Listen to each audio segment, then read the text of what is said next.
Interoperabilidade de dados em saúde, um tema bastante amplo, cada vez mais relevante dentro da nossa área, e entender aí os seus conceitos, né? Desde os conceitos mais básicos do que é uma interoperabilidade até a real aplicação no nosso dia a dia é fundamental aí para a gente compreender vantagens e desafios, né? Como que você vê hoje aí dentro dessa questão de saúde digital no Brasil? Quais são as grandes vantagens, os grandes desafios que você encara hoje quando a gente fala de interoperabilidade e saúde digital no Brasil? Saúde digital no Brasil, ela tem, nos últimos anos, evoluído muito, né? A gente está numa evolução constante e já tem alguns grandes frutos sendo colhidos em relação a isso. A interoperabilidade, ela nada mais é do que a integração de informações. De uma forma muito objetiva e simples de falar, é eu poder disseminar a informação de forma ampla para todos os players, né? Todos os players envolvidos. Então, a interoperabilidade, ela vem para trazer essa sinergia e a possibilidade de a gente ter um foco no paciente, né? O foco principal é na pessoa. Então, é para isso que a interoperabilidade é aqui um trava-língua, né? Tem que falar 3 vezes, interoperabilidade. Mas a gente tem conhecimento de projetos que estão em andamento, inclusive com o uso de inteligência artificial, focados em diagnóstico, em tratamento médico, em coleta de informações, que todas essas visam, né, tem um objetivo de uma prevenção e de um controle de saúde. Esse é o objetivo, vamos dizer assim, que seria o objetivo ideal, né? A gente conseguir trabalhar preventivamente. Por isso a interoperabilidade é tão importante. No Brasil, hoje, eu acho que o principal desafio mesmo é a falta de integração entre os sistemas de saúde, mas ainda assim, falando assim de Brasil, né, a gente tem aí lugares do Brasil que não tem internet, né, que a gente tem dificuldade de ter acesso à internet. Imagina quanto a questão de equipamentos mesmo, de disponibilização, mas tem um outro fator que é muito importante, que é o cultural aí, que é ainda temos resistências de profissionais de saúde, de fazer a inserção de dados em sistemas, né, de gerenciamento. Temos também os pacientes, que tem muita gente que não... A gente tem hoje a telemedicina, por exemplo, que é uma ferramenta muito eficiente que foi utilizada durante aí nosso passado muitíssimo recente, que é relacionado a essa pandemia do Covid, em que isso se aflorou, esse trabalho de telemedicina.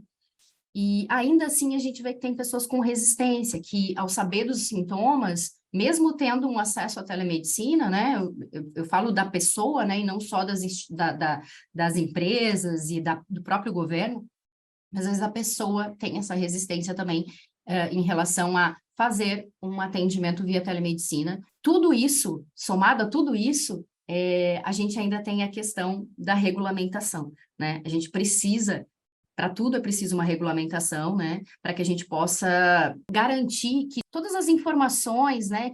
Por exemplo, hoje em dia a realidade no Brasil é LGPD e, graças a Deus, não se pode fazer sistema sem LGPD, né, gente? É muito importante LGPD.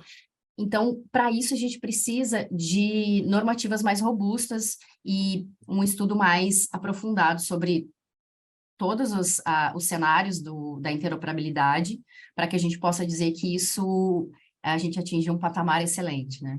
Com certeza, com certeza. Eu também tenho trabalhado aí um pouco, né, no mercado, no segmento de saúde há algum tempo.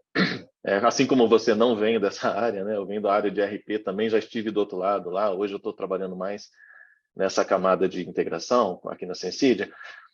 Mas assim, o que eu vejo dentro do cenário de saúde é que o setor de saúde ele demorou, mas eu tenho visto que ele está se abrindo cada vez mais para tecnologias mais modernas, para coisas mais robustas e arquiteturas, né, um pouco mais sofisticadas.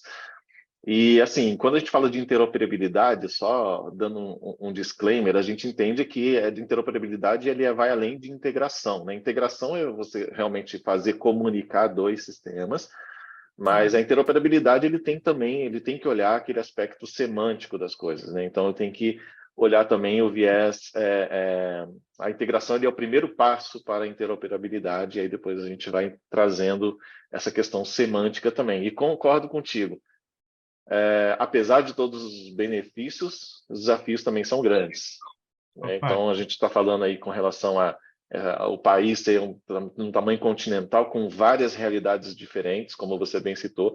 A gente que está aqui perto dos grandes centros, a gente tem acesso muito fácil às coisas, porém não é uma realidade realmente de todo o Brasil. E aí quando a gente fala de saúde, por exemplo, num sistema Unimed que é a nível nacional, a gente tem que olhar para todos esses lados, né? Mas e com relação a Exato. benefícios, Dani, você vê que tipo de benefício que você acha que é interessante? O que você destacaria aí para a gente como as coisas mais principais aí dentro do cenário de interoperabilidade em saúde? Eu acho que sempre que a gente olha para interoperabilidade, né, a gente tem que pensar como benefício o foco na pessoa, o foco no paciente. Então, esse movimento todo, claro que ele visa outras coisas, mas principalmente o paciente. Você imagina, hoje no Brasil, quantas vezes pacientes executam o mesmo exame mais de uma vez, porque ele não tem, às vezes ele esquece que ele fez aquele exame, ou ele está indo fazer o atendimento em uma outra clínica, em um outro hospital, com um outro profissional, e ele está executando o mesmo exame. Então, além de ele está perdendo tempo fazendo o mesmo exame, eu não tenho esse rastro de como vai a saúde dessa pessoa ao decorrer do tempo, né? Então, eu não consigo ter essa cronologia de como está o andamento da saúde. Então, esse para mim seria o principal benefício. O principal benefício é a gente poder ter ações na área da saúde de forma preventiva, em que as pessoas, né, os cidadãos, a gente pudesse sempre que iniciasse a vida, né? A gente, quando inicia a vida, não tem lá carteira de vacinação, tem vai ao médico, né? E faz todo um trabalho de evolução, né? Quando ainda é bebê. Sim. Por que a gente não permanece com esse formato até o fim da nossa vida? Imagina quantas doenças a gente poderia estar prevenindo ou até tratando antecipadamente se a gente tivesse acesso a essas informações. Então, eu acho que, sobre o ponto de vista do paciente, uma eficiência maior na prestação do serviço dele, uma redução de tempo, né, em relação até a atendimento. Imagina se a gente tivesse um padrão de interoperabilidade, assim, que o prontuário completo da pessoa tivesse à disposição, quando eu tivesse uma situação de emergência, ao chegar em uma instituição de saúde e com o meu CPF ou com o meu cadastro do SUS, né, CNS, né? eu pudesse lá ter toda os últimos exames, os últimos resultados, as últimas informações médicas que eu tenho, as minhas alergias, tudo todas as situações que possam ser de fator de risco para ser atendida com uma agilidade.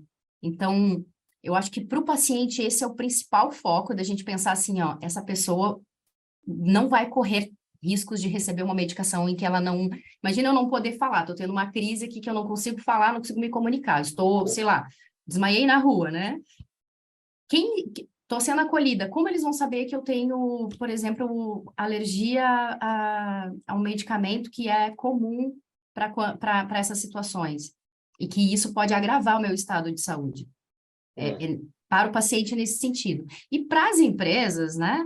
Para as empresas, quando eu falo empresas, eu estou falando empresas públicas e privadas, evidentemente, olhando para o ponto de vista muito focado em serviços, seria, primeiro, a eficiência né, do processo todo, Uhum. mas o ponto principal, redução de custos. Uhum. hoje, mesmo no sistema de saúde ou mesmo no privado, essa situação de eu ter que fazer o mesmo exame mais de uma vez, porque eu estou sendo atendida em uma cidade diferente, num estado diferente ou por um profissional diferente, acarreta custos, né? Então, eu estou fazendo o mesmo exame de sangue em que eu estou daqui a... Por algum motivo, eu fui em outro médico, porque eu precisava, e ele disse, mas você tem que fazer um exame de sangue. Às vezes são especialidades diferentes, mas é o mesmo exame de sangue que vai ter alguma informação, ou um raio-x. Então, essa redução de custos, ela é real e importante para a saúde, né, das instituições. Então, além disso, eu vejo como uma oportunidade incrível de inovação. É uma oportunidade muito grande de inovação em esse processo, porque aí a gente vai ter novos produtos. Já temos, na verdade, né? O mundo dentro da Unimed mesmo, a gente tem o Unimed Lab, em que a gente está lá para fomentar startups em que possam resolver soluções da área health. Então, isso já é uma realidade. Porém, com a evolução desse processo, eu acredito fortemente de que a área de inovação vai ter uma crescente com um número exponencial de produtos novos e disponibilidade de controles mais eficientes para a área da saúde. Isso, e assim, tudo isso para atender uma parcela significativa da população, como você falou no Exato. início, são 19 milhões de pessoas. Então, realmente, isso é muito, Mas muito é claro que a significativo. gente tem aí alguns desafios, né, para implementar isso, que são muito importantes da gente falar, que é que a gente já estava conversando no início e retomando a padronização de sistema de informação em saúde, né? Então, essa padronização, essa regulamentação do formato de Os dados transição, em si, né, de transição de dados, né, da gente poder integrar os dados, ela é muito importante, ela é muito relevante para que a gente consiga evoluir nesse sentido. Então, para isso, sim, eu acredito que a gente precisa de leis e de regulamentos quanto à privacidade dos dados, de dar essa deixa eu usar uma palavra melhor, né? Que eu ia usar uma palavra assim, de dar acesso, mas assim, sim, de eu consentimento, né? consentimento às minhas informações médicas. A partir do momento que eu tenho esse poder de poder dar o consentimento a quem eu desejo sobre o conhecimento do meu histórico médico, eu preciso que existam leis e regulamentos para isso, para que a gente não tenha aí, durante o fluxo do processo, nenhuma perda, né, Uhum. Ney? Sobre vamos dizer assim, né, sobre o ponto de vista do paciente e também das instituições. Então, para todos os lados, a gente precisa que essa parte evolua de uma forma mais eficiente, mas eu estou vendo aí que, pelo que eu estou acompanhando, tá, a gente está com uma evolução bem interessante aqui no Brasil, e a gente está seguindo desde a Covid, né, a gente começou aí a ter um movimento mais acelerado em relação a Sem isso. dúvida, sem dúvida. Porque Eu acho que é consenso comum aí que a pandemia, queira ou não, trouxe uma aceleração aí no a gente processo tem, digital, na transformação, né? a pandemia tem reflexos negativos e terríveis na nossa sociedade, mas sobre o ponto de vista de saúde, vamos dizer assim, né, de saúde no sentido amplo mesmo, né, de Uhum. saúde das instituições, da gente poder ter inovação, da gente ter um trabalho como sociedade mais sinérgico, né, a Uhum. gente sentiu que lá na pandemia isso foi necessário, isso foi obrigatório, né, Obrigatório. porque como é que eu consigo identificar quantos casos eu tenho de Covid no Brasil? Eu preciso ter uma forma de que esses resultados de exame consigam ser integrados e que o governo tenha acesso, que os profissionais de saúde tenham acesso de que aquela pessoa fez um exame, que ela né, deu um exame positivo de Covid, e também a gente tem aí agora a evolução disso, que é a carteira de vacinação. A carteira de vacinação é um exemplo muito claro de interoperabilidade, que antigamente a gente tinha papel para dizer que você fez uma vacina, seja ela qual for, né, durante a sua vida, como eu estava comentando antes no exemplo do bebê, né? Ele tem uma carteirinha de vacinação e de evolução, né? Hoje, eu consigo pegar o meu celular e ver todas as vacinas que eu tomei em relação ao Covid, para que você tenha um E os controle. exames que foram feitos, né? Exatamente. Legal que hoje a gente já está até utilizando, né, essa ferramenta para expandir além de Covid, né? Existe um movimento aí para Exatamente. poder trazer também dados de outros exames e outras vacinas para dentro dessa Isso, a mesma ideia plataforma, né? é evoluir para que o sistema já tem todo esse projeto do DataSUS, né, da RNDS, lá, ele já é um projeto que é antes da pandemia, né? Ele já iniciou um pouco Uhum, antes da pandemia, porém ele precisou ser acelerado no processo pós-pandemia. Então, tem até um projeto de piloto que foi executado em Alagoas. Tá? Você está aqui porque isso é de conhecimento público, você pode ter acesso a isso uhum. fazendo uma pesquisa aí via Google ou sendo curiosa que nem eu, que fui lá, fuçando lá no DataSUS, tentando identificar lá as novidades em relação a esse cenário. Tem muitas informações, algumas nem tão fáceis, outras com uma objetividade maior, então você consegue ter acesso fácil a essa informação.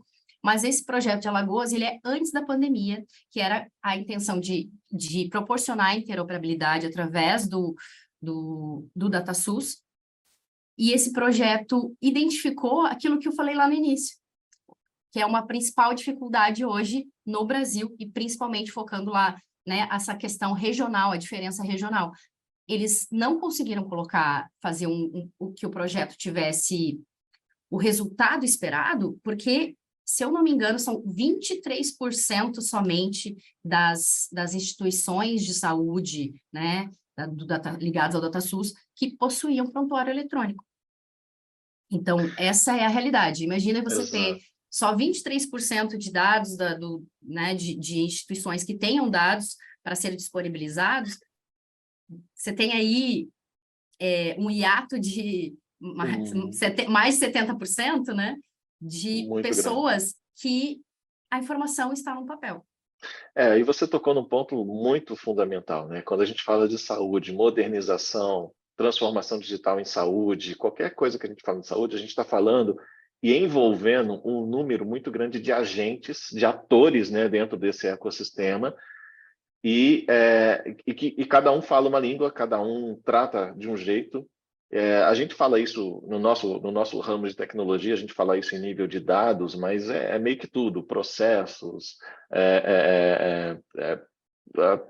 tudo, um pouco de tudo ele tem as suas diferenças, né? Por exemplo, aqui na Sensid a gente tem procurado ajudar vários clientes com relação a esse assunto, e por vezes a gente vê, por exemplo, igual você falou, às vezes um exame de sangue ele é tratado de formas diferentes, com nomenclaturas diferentes, com processos diferentes, em sistemas diferentes, em devices diferentes, em arquiteturas diferentes. E às vezes até quando você consegue ainda padronizar o mesmo exame, você ainda tem um exame, por exemplo, para quem lida com diálise, né? Esses dias foi até bem curioso de ver isso, né? O mesmo exame, ele já foi padronizado, só que ele precisa saber se foi antes ou depois da diálise, um exame com relação à ureia, por exemplo. Então, a gente realmente sente essa necessidade de ter uma adequação por parte dos sistemas para que eles possam também conseguir entrar para um padrão de interoperabilidade, né? É um E desafio aí, imenso, né? bastante grande. E aí, nesse sentido, a gente começa a falar de protocolos, né, de padronização, e aí a gente entra um pouco dentro do assunto do FHIR também, né?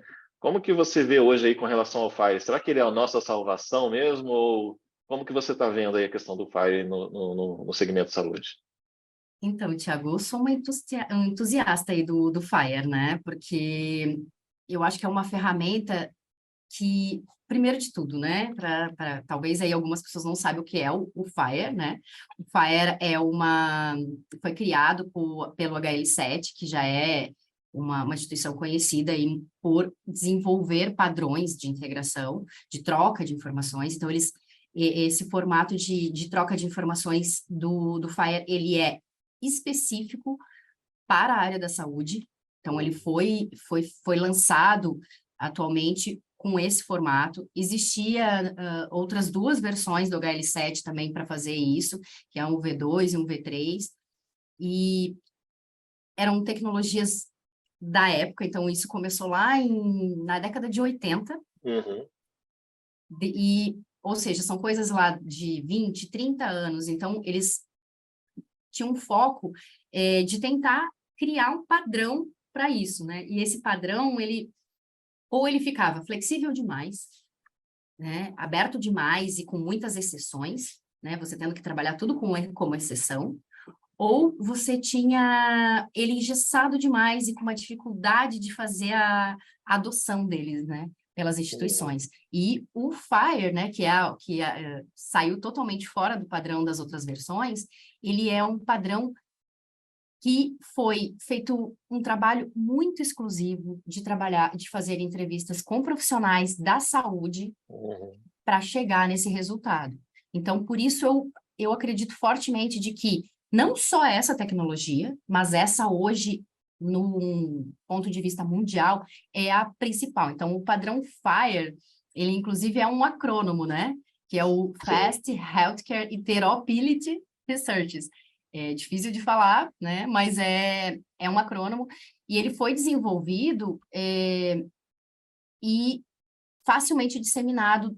Então, ele tem aí o padrão dele, ele é moderno, flexível, ele tem como vantagem de que ele é uma adoção gratuita e o mundo todo está adotando esse padrão. Então, acho que... E o Brasil também está à frente disso, não estamos, né? A própria Unimed do Brasil hoje já utiliza o padrão FHIR para fazer a interoperabilidade. Então, eu acredito fortemente de que a gente vai conseguir, com esse padrão, atingir os melhores resultados. Existe só esse padrão, Dani? Não, não existe só esse padrão, mas esse hoje é vamos dizer assim, o mais adaptável para o momento atual. Pode ser, como eu disse, né? A interoperabilidade, a gente poder falar sobre isso, a gente ter regulação sobre isso, traz o quê? Traz a vantagem da inovação. Pode ser que um novo padrão de integração, ainda melhor do que faz daqui a um tempo, exista. Mas no momento atual, eu acredito que esse é o melhor padrão. Tanto que ele está sendo adotado mundialmente, né? A gente já tem, os Estados Unidos que utilizam já para um programa de incentivo à melhoria do cuidado à saúde. No Canadá, tem o programa deles de saúde, né? O sistema deles de saúde já é nesse padrão, que é um programa que eles utilizam no país inteiro. Na Austrália também eles já utilizam, Holanda, além de outros países. Lá no Reino Unido é bem difundido já também esse processo. Então, eu acredito sim que o futuro recente, né? Breve. Porque é um achômetro, né, Tiago? A gente sabe que a tecnologia, as coisas acontecem com uma celeridade diferente do que, por exemplo, as nossas leis e regulações. Então, no momento atual, eu acredito sim que esse é o melhor cenário para o Brasil. E, como eu disse, o DataSUS já está, inclusive, utilizando esse padrão e existe esse movimento de regular essa interoperabilidade através desse padrão. Não, legal. Muito bom, muito bom. Certeza não temos ainda, porque existe Não. ainda um caminho grande pela frente. Mas, assim, Sim. todas as empresas que hoje estão apostando, né, estão na vanguarda desse processo, estão utilizando esse padrão. Legal. Justamente porque ele tem esse formato, assim, de que ele resolve, ele tenta, como é que eu posso dizer, padronizar 80% do processo, né? E 20% ali, ele permite que seja feito a adaptações e ajuste de nomenclatura, porque é isso, né? Nada mais é do que a gente pegar a informação de um sistema e Uhum. disseminar essa informação. Como que eu faço isso? Meu sistema aqui está num formato de linguagem, nomenclatura, semântica, totalmente diferente do pessoal lá de Alagoas. Eu preciso fazer com que isso se converse e, no final, o resultado seja a Daniela, paciente, consiga ter o seu prontuário lá com as informações necessárias para ela ser atendida pelo profissional de saúde de forma, né, o mais agilizado e o melhor atendimento possível. Então, Legal. Muito bom, respondendo, sim, muito eu bom. acredito sim que o Fire vai ser excelente e gostaria muito que a gente estivesse já evoluindo mais nesse cenário no, né, no Brasil. Estamos no caminho, né, Dani? Estamos no caminho. Estamos no caminho. Eu acho assim, falar que Fire é a solução é o salvador da pátria, eu acho que é uma palavra talvez muito forte, É né? demais, forte. Mas, com certeza, hoje a gente tem visto aí grandes movimentos, como você bem falou, não só no Brasil, mas de fora também, de adoção realmente desse protocolo para poder transacionar dados de saúde de uma forma mais rápida, segura e escalável, né? Exato. É legal que, assim, recentemente eu descobri até que o Fire, como você falou também, é uma evolução ali do HL7, né? E o HL7 ele tinha como base ainda o PABX, né? Da década de 80, lá como você bem citou. Exatamente. E o Fire ele veio modernizando esse padrão ali já no início da década de 90, então pré-pandemia já existia, né? E trazendo isso para um formato mais JSON, um formato um pouco mais moderno, né? É muito, muito legal isso. E como você falou também, hoje a gente depende muito da questão de regulação, né? O que seria talvez aí, na minha visão, a questão do que se fala mais aí de Open Health, né? Seria a interoperabilidade de um lado e o prontuário único ali do paciente do outro, as duas coisas tracionando, né? Aí entra consentimento, entra todos os outros vieses, né, relacionados a essa questão, mas a gente tem visto que as empresas, assim, primeiro assim, eu vejo dois caminhos, né? O SUS indo para um lado, como você bem citou, a RNDS, acho que é o maior exemplo hoje, tanto que foi investido ali num servidor Fire para isso, então a gente acredita que o Fire realmente ele vai ter futuro, porque existe já, do ponto de vista público, um investimento nisso, já existe ali alguns anos gastos referente à modernização e à implantação e à adoção desse protocolo dentro dos projetos de saúde digital. E do outro lado, né, na iniciativa privada, aí a gente tem visto também que o pessoal tem olhado com bastante carinho com relação a esse protocolo para poder fazer essa adoção. Teve em alguns dos painéis passados que eu participei, a gente conhece aí, por exemplo, que tem aquele documento do Saúde Digital, Estratégias da Saúde Digital 2028, né, que já está sendo, inclusive, revisto. Fala muito sobre essa questão da visão do governo, da visão pública com relação à saúde para os próximos anos. Fala muito sobre essa questão de inovação e etc. Mas fala pouco sobre a questão de saúde suplementar. E eu cheguei a fazer pergunta lá uma vez, a gente gosta de ficar fazendo perguntas aleatórias e para entender mesmo em que momento, né? Em que momento que o DataSUS vai desse lado vai se convergir com a iniciativa privada para a gente poder ter um padrão aí comum, porque fatalmente o paciente transita entre os dois mundos, né? Você está, por exemplo, numa Unimed. Hoje, uma pessoa que está no SUS, de repente, entra numa empresa que é conveniada, que é cliente da Unimed, ele migra para uma saúde suplementar. Passa algum tempo, alguns anos, essa pessoa sai dessa empresa e volta para o SUS. Então, as pessoas estão transitando entre público e privado o tempo todo, né? Como que você vê essa questão dessa...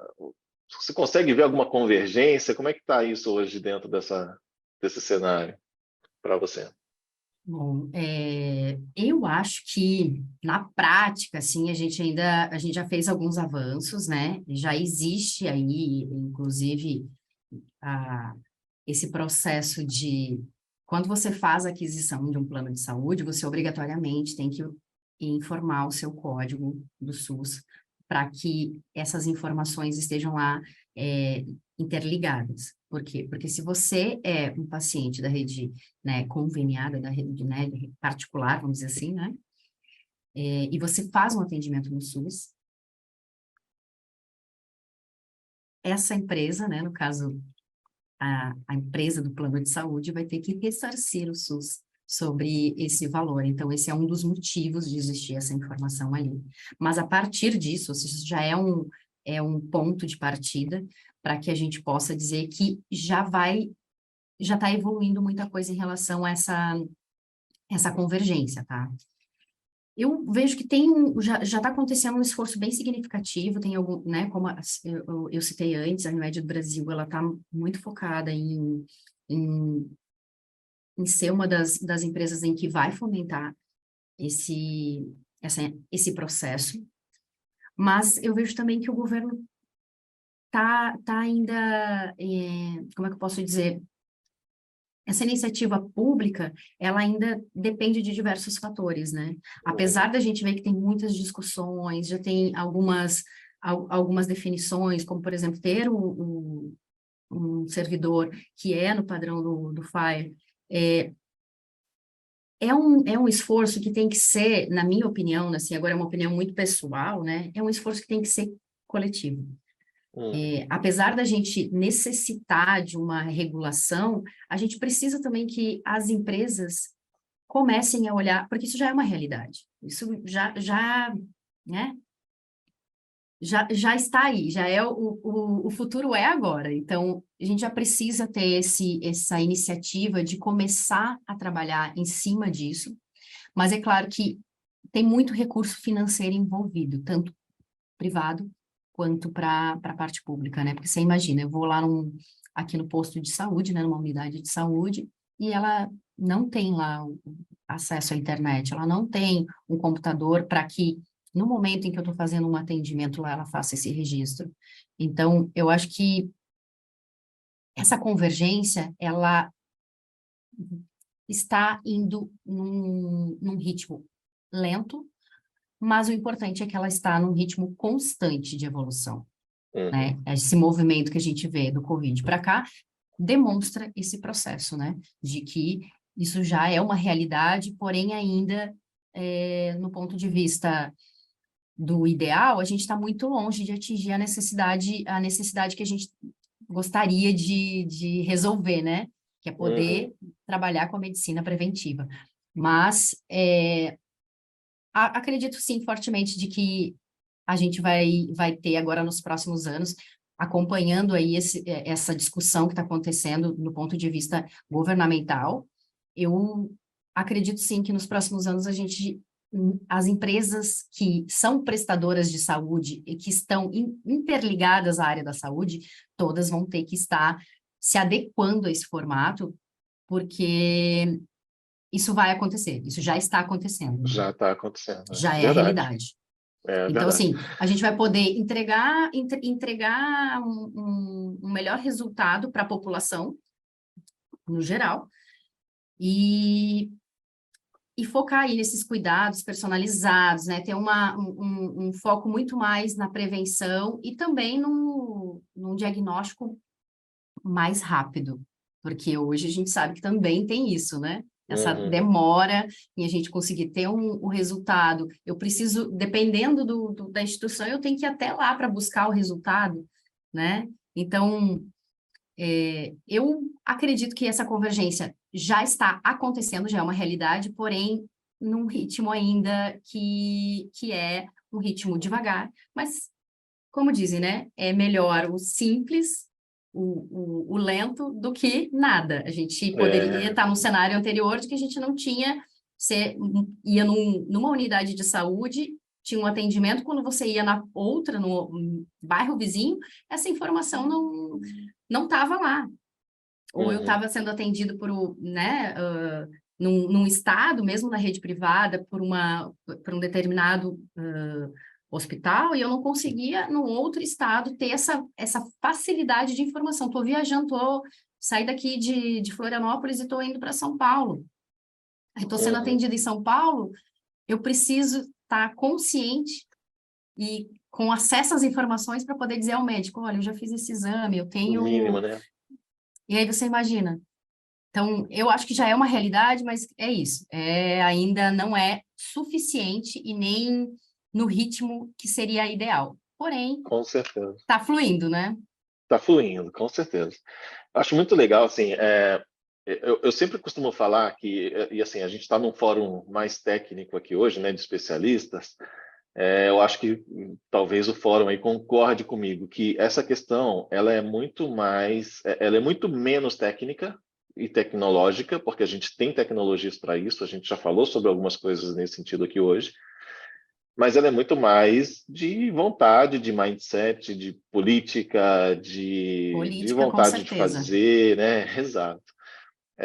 E eu falo isso não só olhando para o panorama Brasil, mas quando a gente expande isso também, você vê que outros países que têm um cenário de saúde mais, entre aspas, simples, ou por ser menor, por ter já ter uma padronização, eles também ainda estão aí, ainda não conseguiram viabilizar um cenário de estado da arte, né, do tratamento dos dados. Eles ainda estão nesse caminho, alguns um pouco mais à frente, alguns um pouco mais atrás, mas ainda estão. Quando a gente fala no Brasil, esse cenário é bastante exponencializado por conta do nosso tamanho, por conta do tamanho da nossa população, do tamanho geográfico e, como a gente já falou também, com relação a essa heterogeneidade de tecnologias ao longo de norte a sul ao Brasil, é muito diferente. Né? Eu tô aqui no estado de São Paulo. Para mim é muito fácil falar de que é fácil conectar. Para mim é muito fácil. Mas isso não é uma realidade para todo o Brasil. E quando a gente fala de panorama político, de uma questão de regulação, quem está regulando, ele tem que olhar para todas as realidades, e não para a realidade Exato, só de um grupo ou de outro grupo, né? Então, por exato. isso que essa questão eu falo que é muito menos técnica e muito mais outras coisas, várias outras coisas, porque precisam realmente serem endereçadas na hora da gente falar isso. E aí eu estou lendo aqui algumas perguntas que estão chegando, a gente já está caminhando aí para o nosso final, Dani. Deixa eu só fazer um Pois comentário não, sobre claro, isso que claro. você falou, né, sobre outros países. Tem uma iniciativa muito interessante nos Estados Unidos aí, que o pessoal, né, é um país que a gente costuma ler que é um país de primeiro mundo, porque Uhum. eu não concordo muito com isso, em usar esse termo, mas realmente é um país que tem aí um poderio, né, tecnológico, que a gente é consciente, mas eles, em relação à parte da saúde, eles não, o Brasil, ele é muito, imagina, o SUS, não existe país no mundo em que faça o que o Brasil faz em relação à saúde. Então, a gente tem aí 80% da população sendo atendida pelo SUS. E lá nos Estados Unidos, eles não têm esse formato e eles estão caminhando para isso. E uma coisa interessante que está acontecendo lá, um movimento interessante, é que foi criado, inclusive, um movimento lá, o 21 Century Cures Sim, Act. sim. O Cures Act eles chamam, tipo, lei da cura, né? Uhum. Então, lá eles estão regulando, né? Ou seja, existe uma lei já em que as instituições de saúde, ou seja, todo mundo que fornece informações médicas, precisa estar se adequando para disponibilizar o que a gente conhece aqui no Brasil como o PEP, que é o Prontuário Uhum. Eletrônico do Paciente, que é justamente a interoperabilidade, que é disponibilizar essa informação e proporcionar em cima disso metodologias de inovação e um foco no cuidado ao paciente.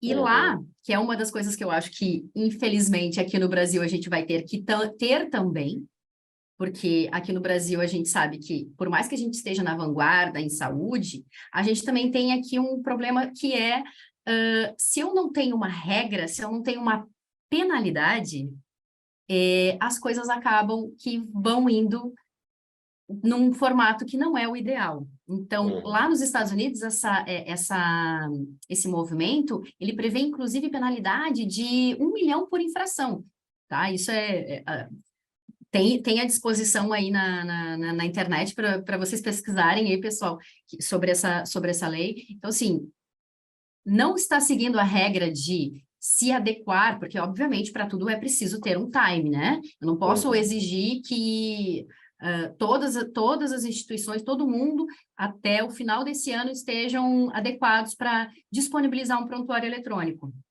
Seria inviável, porque tudo isso exige custo, né? Na verdade, a palavra não é custo.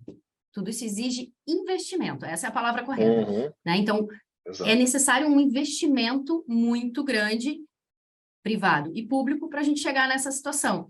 Então, acredito sim que se a gente estiver aí com a evolução dessas discussões, né, a gente vai ter regulações normativas e penalidades, para que a gente possa garantir que esse processo de interoperabilidade, né, de open no Brasil, que é uma palavra aí que agora está na moda, né, o mundo open. Então, tendo esse processo, né, que é como você falou antes, né, isso é nada mais do que político. A gente precisa de ações políticas para que isso seja possível implementar. Exato. Eu acho que você tocou no ponto correto aí, eu concordo totalmente. Isso tudo demanda realmente vontade política. Até endereçando aqui já algumas perguntas que eu li aqui por cima, quando a gente fala sobre essa questão de regulação, fatalmente aqui no Brasil tem que ter um push, né? Tem que ter ali uma pressão do ponto de vista de regulação mesmo, para que a gente consiga talvez estabelecer o padrão, estabelecer algumas regras e algumas normativas com relação a isso. Como você bem falou, com relação, por exemplo, a Open, né? Aqui em Sensid a gente já fala de Open há algum tempo, né? A gente já trabalhou bastante aí com os outros Opens que já estão regulados e já estão implementados aqui no Brasil. E o Open Health é mais um, né? É mais um que ele vai tratar de outros agentes, outros atores e outros tipos de dados, mas é um modelo que segue padronização, que segue regulação. Exato. E A que única vai ter... diferença é o volume, né? Exato. É o O volume volume, e o porque tipo a do gente dado. tem muitas variáveis envolvendo a saúde, porque a gente não tem aí, como por exemplo, o Open Bank, que a gente tem um número mais limitado de variáveis sendo transitado de informações. Se a gente for pensar na parte, né, usar esse termo, né, o Open Health, a gente teria que ter um trabalho. Não, teremos, né? Porque interoperabilidade é o nome em português para isso, né? Então, Sim. esse trabalho é um volume muito grande de dados sendo transitado e a gente precisa ter capacidade técnica para isso, né? E também de fazer essa adequação para que essas informações, porque a interoperabilidade é sistemas distintos conversando entre si. Eu posso ter um sistema qualquer, mas esse sistema tem que ser capaz de encaminhar essa informação para ser consumida por outro lugar. Citando novamente lá nos Estados Unidos, que aqui é um case que eu peguei aqui para a gente conversar, lá, quando você troca de plano de saúde, obrigatoriamente as instituições de saúde precisam fazer a integração, precisam mandar os dados do paciente. Ele não precisa nem solicitar. Isso é um fluxo que já acontece, que já é obrigatório, vamos dizer assim. Então, se a gente considerar isso sobre um ponto... Claro que a gente não tem que focar em como é feito nos outros países, porque o nosso cenário aqui é muito distinto, né? A gente precisa assim, de um trabalho maior, a gente ter grupos de estudo sobre isso, a gente poder, a iniciativa privada e pública, terem essa convergência maior em termos de discussões sobre esse cenário, para a gente poder chegar no ideal. E o ideal para quem? O ideal para todo mundo que está envolvido, mas principalmente com foco no cidadão, no paciente. Paciente, exatamente. Muito legal. Você comentou, trouxe um ponto bem interessante aqui. Quando a gente fala de Open Banking, por exemplo, realmente a gente está falando de, basicamente, a instituição bancária de um lado e o consumidor, o cliente do outro. Existe hoje, essa interação é mais fluida e rápida. Quando a gente fala do Open Insurance, por exemplo, que é outro segmento que já tem regulação aqui no Brasil, está ainda nas fases finais, mas já tem, aí você tem a seguradora de um lado, do outro lado o consumidor, né, o segurado, e no meio você tem os corretores, né? Falando a grosso modo, bem high level, né? Quando a gente vai para a saúde, você tem, de um lado, a instituição, o paciente, e no meio do caminho você tem a operadora, hospital, clínica, laboratório, farmácia, Enfim, o ecossistema ele é bem mais complexo, né? E envolve muitos outros tipos de dados também, e dados sensíveis, que são dados de saúde, né? Eu posso ficar sem a minha conta bancária por um dia, me dá um trabalhão, mas eu posso ficar. Agora, sem acesso aos dados de saúde numa emergência, não posso ficar. Exatamente, é Então, crítico, realmente, né? isso é por isso que a gente está falando realmente dessa interoperabilidade, ela é extremamente importante e tem todos esses desafios que a gente está falando. E a gente tem visto aí, como você falou, né? A gente tem dado alguns passos, ainda que lentos, mas temos dado alguns passos. E o pessoal que está trabalhando nisso está trabalhando arduamente em chegar nesse mundo ideal que você comentou aí.